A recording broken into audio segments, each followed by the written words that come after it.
আমার মালিকের মেয়ে প্রতিদিন রাতে সে কলা আর তেল নিয়ে ঘরে ঢুকতো। কয়েক ঘন্টা পরে যখন সে বের হতো তখন সে অনেক ঘামে ভেজা থাকতো। এই কাজটা সে বাড়ির সবাইকে লুকায়ে করত। তবে আমি সবটাই দেখতাম, কারণ আমি ওই সময় রান্নাঘরে রান্না করতাম। এটা তার নিত্যদিনের ঘটনা ছিল। ও তেল আর কলা নিয়ে কি করতো এটা জানার জন্য আমি একদিন ওর ঘরে লুকিয়েছিলাম। এরপর সে যখন ঘরে ঢুকলো, তারপর আমি যা দেখলাম সেটা দেখে তার মতো আমি নিজেও ঘামতে শুরু করলাম। আমার নাম রানী। আমার জন্ম একটা দরিদ্র পরিবারে। আমি আমার বাবা মার একমাত্র সন্তান। আমার বয়স যখন 10 বছর, তখন হঠাৎ করে আমার বাবা অসুস্থ হয়ে যায়। হসপিটালে ভর্তি করার পরে ডক্টর অনেকগুলো টেস্ট করাতে বলে, কিন্তু এত টাকা তো আমাদের কাছে ছিল না। টাকার অভাবে আমার বাবার ঠিকঠাক মতো চিকিৎসা হয় না। অবশেষে আমার বাবা আমাদের ছেড়ে চলে যায়। আমাদেরকে সাহায্য করার মতো কেউ ছিল না। অবশেষে আমি আর আমার মা আমাদের নিজেদেরকে সামলে নিজেদের স্বাভাবিক জীবনযাপন শুরু করি। সারা দিন খেতে কাজ করে নিজেদের খাবার জোগাড় করতাম। এভাবে বেশ কিছুদিন চললো। তারপর হঠাৎ একদিন আমার মাও আমাকে ছেড়ে চলে গেল। মা আমার শেষ আশ্রয় ছিল, কিন্তু এখন আমার কেউ নেই। আমি খুব ভেঙে পড়েছিলাম। এই অবস্থায় আমার চাচা চাচি আমাকে তাদের সাথে নিয়ে যায়, কিন্তু তারা কখনো আমার বাবা মা হয়ে উঠতে পারেনি। আর এই ব্যাপারটা আমি তাদের বাড়িতে যাওয়ার পরে বুঝতে পারলাম। তারা তাদের নিজের মেয়েকে ভালো খাবার দাবার দিত, ভালো কাপড় চোপড় দিত, আর আমাকে দিয়ে বাড়ির সব কাজ করাতো। যাই হোক, সবই আমার ভাগ্য। তারপর আমি সব মেনে নিয়েছিলাম।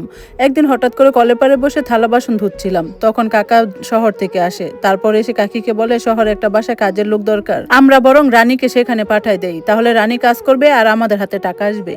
এই কথা শুনে আমার চাচি তো সেই খুশি হয়ে যায়। খুশি হবে নাই কেন, কিছু না করে হাতে বসে বসে টাকা পাবে। তারা আর দেরি না করে পরের দিনে চাচা আমাকে শহরে নিয়ে যায়। চাচা আমাকে একটা বিশাল বড় বাড়িতে নিয়ে যায়, যেখানে একজন মহিলা তার 2 মেয়েকে নিয়ে বসেছিল।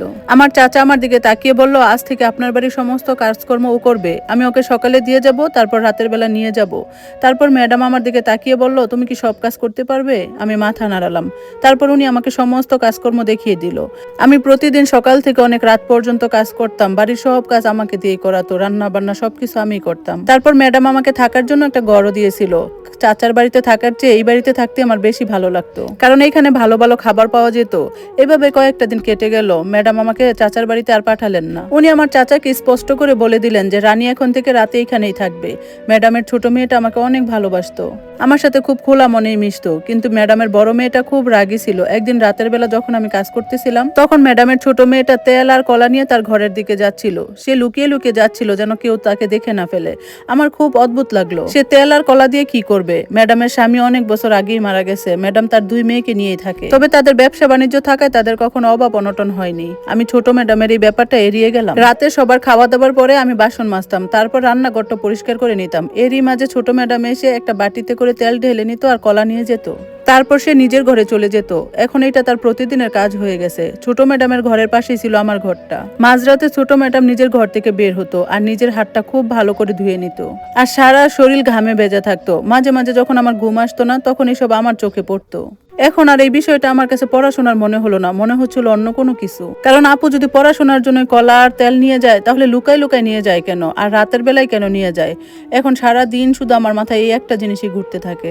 ভাবলাম এই ব্যাপারে ম্যাডামের সাথে কথা বলবো। একদিন ওনার সাথে এই ব্যাপারে কথা বলার জন্য ওনার রুমে গেলাম। দেখলাম উনি ফোনে কার সাথে যেন কথা বলতেছে। তাই আমি ওইখান থেকে চলে আসলাম। তারপর আমি চিন্তা করলাম, ম্যাডামকে এসব কথা বললে শুধু শুধু ঝামেলা বাড়বে, তাই ছেড়ে দিলাম। একদিন রাতের বেলা আমার ঘুম আসতেছিল না, বাবা মার কথা খুব মনে পড়তেছিল। দেখলাম ছোট আপু তার রুম থেকে বের হয়েছে, তার চোখে পানি, সে কান্না করতেছিল। আমি দৌড়ে তার কাছে গেলাম, গিয়ে বললাম, কি ব্যাপার আপু, তুমি কান্না করতেছো কেন?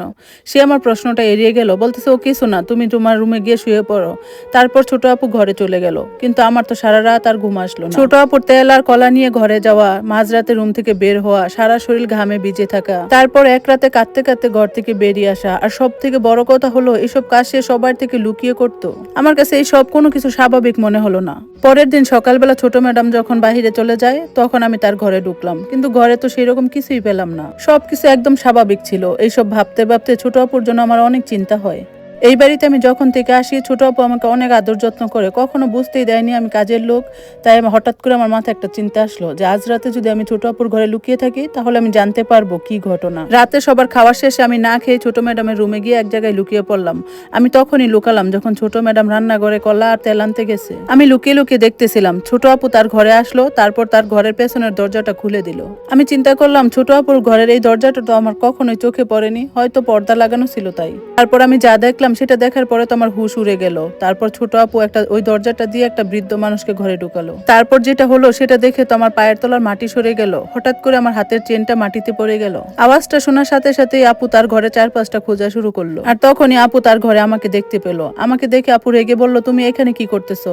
ভয়ে আপুকে বললাম, আপু আমার কোনো খারাপ উদ্দেশ্য নেই, আমার শুধু আপনাকে নিয়ে চিন্তা হচ্ছিল।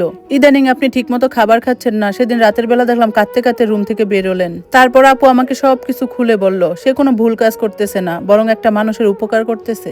তারপর আপু ওই লোকটার দিকে ইশারা করে বললেন, উনি আমার দাদু হয়। আমার বাবা মারা যাওয়ার পরে আমার মা ওনাকে ঘর থেকে বের করে দেয়। এখন উনি একটা অনাথ আশ্রমে থাকে, কিন্তু আমি এটা কিছুতেই সহ্য করতে পারি না। এই ব্যাপারে মাকে কিছু বললে মা আমাকে বকা দিত, তাই আমি একটা প্ল্যান বানাই। আমি রাতের বেলা দাদুকে আমার ঘরে নিয়ে আসি আর সকালবেলায় দরজা দিয়ে বাইরে বের করে দিয়ে যাই। সকালে যখন আমি কলেজে যাই তার আগে দাদুকে আমি খাবার খাইয়ে যাই। রাতের বেলা তেমন কিছু খায় না, শুধু একটা কলা খায়, তাই আমি একটা করে প্রতিদিন কলা নিয়ে আসি। আর ওনার হাঁটুতে প্রচন্ড ব্যথা, একটু মালিশ করে দেওয়ার জন্য তেল নিয়ে আসি। মালিশ করে দিলে উনি অনেক আরাম পায়। আর অনেকক্ষণ যাবত মালিশ করার জন্যই আমার শরীরটা ঘামে ভিজে যায়, এই জন্য আমাকে ক্লান্ত দেখায়। আর সেদিন আমার দাদুর শরীরটা ভালো ছিল না, যার জন্য আমি কান্না করছি, আর সেটাই তুমি দেখছো। আপুর মুখ থেকে এসব কথা শুনে আমার মনের সব আশঙ্কা দূর হয়ে যায়। আমি চুপচাপ আমার ঘরে চলে আসি। কেমন লাগলো গল্পটা অবশ্যই জানাবেন। আজকের মতো আল্লাহ হাফেজ।